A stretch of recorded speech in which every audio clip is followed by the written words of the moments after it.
देश के सबसे बड़े लोकतांत्रिक महोत्सव की सबसे बड़ी कवरेज आज तक पर देख रहे हैं आप। मैं मौजूद हूं उत्तराखंड की गढ़वाल सीट पर, पौड़ी जिले में मेरी मौजूदगी है और यहां पर 5 सीटों पर जबरदस्त फाइटिंग और 5 सीटों पर एक ही फेज में, पहले ही फेज में वोट डाले जा रहे हैं। वहीं अगर हम पूरे देश की बात करें तो 21 राज्यों और केंद्र शासित प्रदेशों की 102 सीटों पर सुबह से मतदान चल रहा है। अब हम आपको कुछ अलग अलग राज्यों के अलग अलग शहरों की तस्वीरें दिखाते हैं जहां सुबह से लोग वोट डालने के लिए पहुंच रहे हैं। सुबह सुबह लोग घरों से बाहर निकले, उन्होंने अपना वोट डाला। दोपहर का समय, इस समय थोड़ा वोटिंग शांत जरूर हुई, थोड़ा सा कम जरूर हुई, लेकिन एक बार फिर से जैसे ही सूरज की तपिश कम होगी, यह अनुमान है कि एक बार फिर से लोग बड़ी संख्या में घरों से बाहर निकलेंगे और वोट डालेंगे।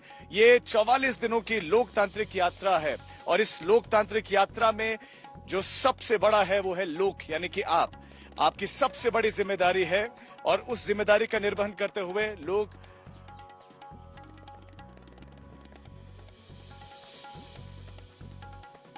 पौड़ी की बात करें तो इस सीट पर जबरदस्त लड़ाई देखने को मिल रही है। यहां से बीजेपी के राष्ट्रीय मीडिया प्रभारी राज्यसभा सदस्य अनिल बलूनी को टिकट दिया गया है। यह अनिल बलूनी का ही क्षेत्र है और गणेश गोदियाल कांग्रेस की तरफ से जो प्रदेशाध्यक्ष भी रहे। मैं इस समय पौड़ी में ही मौजूद हूं और मेरे ठीक पीछे आप देख सकते हैं खूबसूरत वादियां। ये दिलकश वादियां हर किसी को अपनी ओर ये बुलाते हैं, आकर्षित करते हैं। इसी तरह एक पहाड़ है, ये चुनावों का पहाड़, सत्ता ठीक ऊपर चोटी पर है। वहां कौन पहुंच पाता है इस पर अब सभी की निगाह है। जनता आज घरों से बाहर निकल रहे, वोट डाल रहे। अगर हम उत्तराखंड की बात करें तो जो वोटिंग परसेंट है वो लगभग 37% के आसपास बना हुआ है। शाम के समय उम्मीद की जा रही है कि ये वोटिंग परसेंटेज बढ़ेगा, लेकिन कहां तक पहुंचता है इस पर निगाहें रहेंगी। मेरी जो मौजूदगी है वो कोट ब्लॉक में है। यहां पर जो वोटिंग परसेंटेज है वो लगभग 38% के आसपास बना हुआ है। पोलिंग स्टेशन पर इस समय बिल्कुल सन्नाटा पसरा हुआ है, बिल्कुल ही खामोश। जिस तरह यहाँ की वादियां हैं बिल्कुल उसी तरह पोलिंग स्टेशन पर भी खामोशी है, लेकिन मतदाता के मन में उथल पुथल है। उसे मालूम है कि उसे क्या करना है। अब तमाम दिग्गज आज के इस बड़े मौके पर, इस बड़े लोकतांत्रिक पर्व पर क्या कुछ कह रहे हैं, अब आपको सुनाते हैं। हम यहाँ खोला गांव से जैसे बुलंदशहर में आप सब निश्चिंत हैं कि कमल खिलेगा, डॉक्टर भोला सिंह फिर से सांसद बनेंगे, ऐसे पूरे देश के अंदर एक निश्चिंतता है कि देश में कमल खिलेगा, मोदी जी फिर से प्रधानमंत्री बनेंगे। इस भाव का आह्वान करने के लिए, अपने कर्तव्यों का निर्वहन करने के लिए मैं आपके पास आया हूं। लोकतंत्र का महापर्व है, इसमें सभी बढ़ चढ़ के हिस्सा लें, मतदान अवश्य करें। ये लोकतंत्र को मजबूती, आपका मतदान लोकतंत्र को मजबूती प्रदान करेगा। जो लगातार 14 है और 19 का इतिहास राजस्थान दोहराएगा, ये मुझे विश्वास।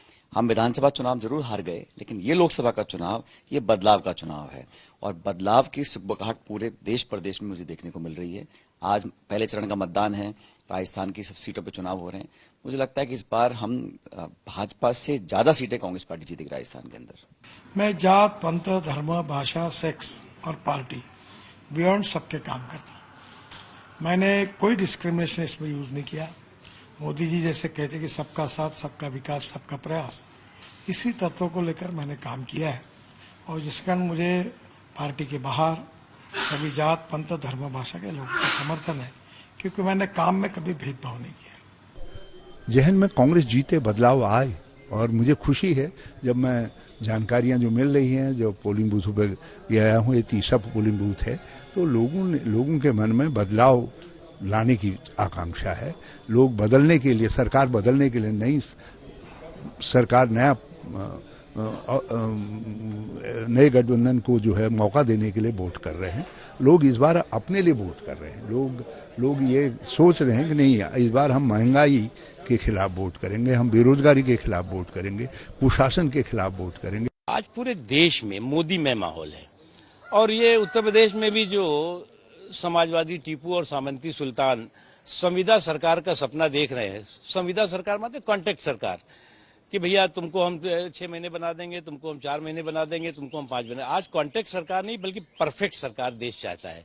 और नरेंद्र मोदी जी के नेतृत्व में आज जो पूरे दुनिया में हालात हैं, जिस तरह की उथल पुथल है, जिस तरह के हाहाकार मचा हुआ है, ऐसे हालात में कोई संविदा सरकार नहीं, कोई कॉन्ट्रैक्ट की सरकार नहीं, बल्कि परफेक्ट सरकार चाहिए।